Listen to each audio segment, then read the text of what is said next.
अभी जो डिक्टेशन मैं बोलने जा रहा हूँ वह 120 शब्द प्रति मिनट की गति से बोलूँगा। Ready start.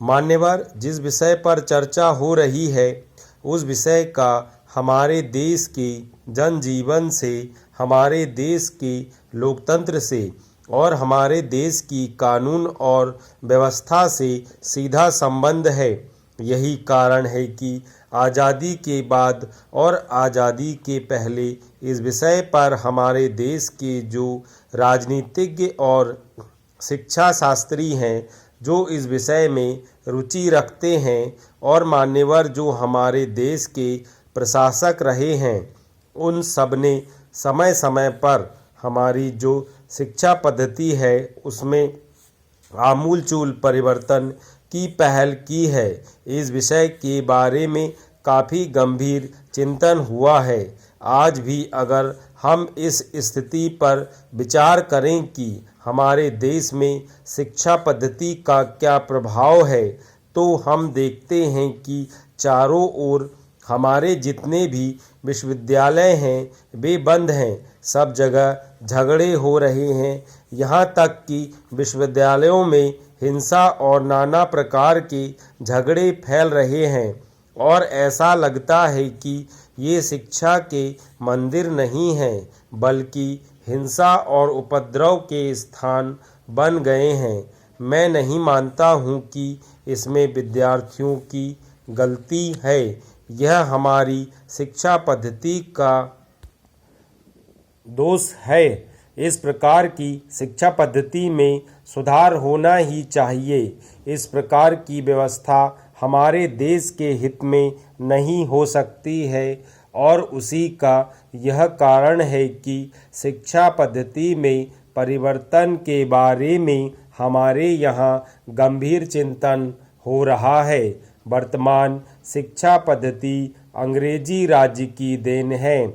लॉर्ड मैकाले ने हमारे देश में जिस प्रणाली को चालू किया था उसी का थोड़ा बहुत रूप आज भी मौजूद है। 1968 में पिछले शासन ने शिक्षा की एक राष्ट्रीय नीति की घोषणा की थी और यह निश्चय किया था कि उसमें समय समय पर सुधार और परिवर्तन होता रहेगा। आज यह मांग बड़े जोरों से है कि हमारी एक निश्चित राष्ट्रीय नीति शिक्षा के संबंध में होनी चाहिए।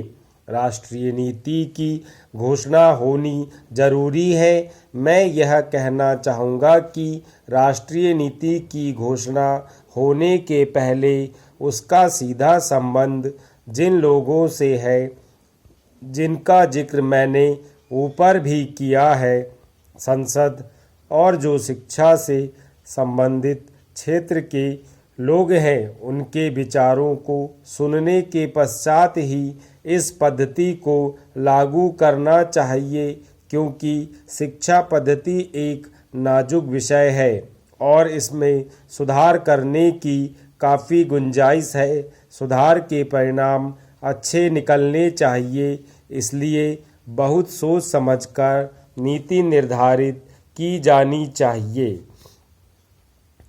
सभापति महोदय, यह मामूली बात नहीं है। आप इस बिल को शुरू से आखिर तक पढ़ जाइए तो साफ मालूम होता है कि किसी खास आदमी के लिए, खास समाज के लिए, खास गुट के लिए यह कानून बन रहा है। इसमें कहा गया है कि जहाज उद्योग को भी कर्जा दिया जाए, पहले नहीं दिया जाता था। इसके साथ साथ अभी सभी लोगों ने कहा है कि यह कानून इस अभिप्राय से बना था कि इस देश के व्यवसाय की उन्नति हो, तो व्यवसाय की उन्नति के लिए यह कानून बना। हम किसी व्यवसाय का नाम तो नहीं सुनते हैं, लेकिन सुनते हैं कि करीब 80 लाख रुपया चीनी उद्योग को दिया गया है। इसका क्या मतलब है? इस बारे में मैं पहले भी कई बार इस तरह की बात कह चुका हूँ।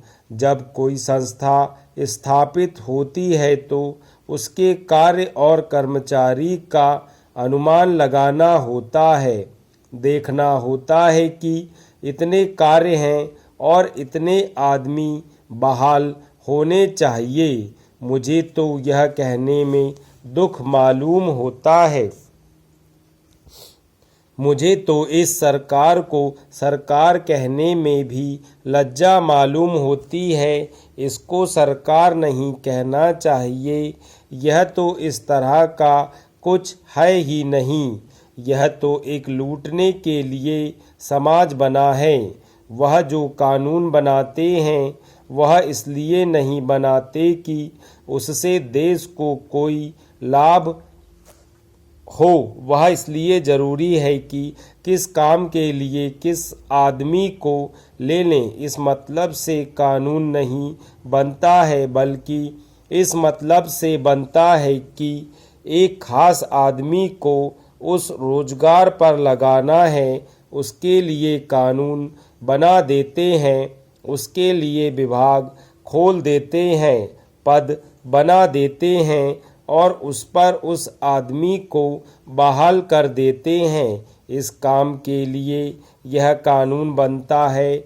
अब यह कानून बन गया है, लेकिन क्या उपनिर्देशक की ज़रूरत थी? अभी ना इस नियम को बहुत रुपया मिला है, ना बहुत काम ही बढ़ा है।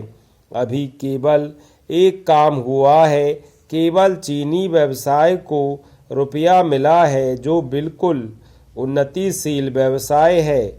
उसमें उन्नति के लिए रुपए की ज़रूरत नहीं थी। ऐसे व्यवसाय की मदद होनी चाहिए थी जो पिछड़ी हालत में है। इन शब्दों के साथ अब मैं अपना भाषण समाप्त करता हूँ। मैं उम्मीद करता हूँ कि सरकार मेरी बातों पर कुछ विचार करेगी। अब मैं आपसे एक दूसरा और बड़ा कठिन सवाल पूछना चाहता हूँ, जो कि मेरे और मेरी सरकार के सामने सदा मौजूद रहता है। अगर मैं कहूँ तो हम लोग राजनीतिक दृष्टि से गांधी जी के सिद्धांतों के बीच जन्मे और पले हैं। यद्यपि हमने गांधी जी के विचारों को न तो अहिंसा के विषय में न अर्थशास्त्र के विषय में पूरी तरह ग्रहण किया, फिर भी हमने उनमें से बहुतों को ग्रहण किया जो हमारे देश के लिए उपयुक्त थे और हो सकता है संसार के लिए भी कुछ हद तक उपयुक्त हों। अब आप जरा ऐसे लोगों की कल्पना कीजिए कि जो सदा शांतिपूर्ण तरीकों को ग्रहण किए हुए अपनी स्वतंत्रता की लड़ाई लड़ते रहे हों।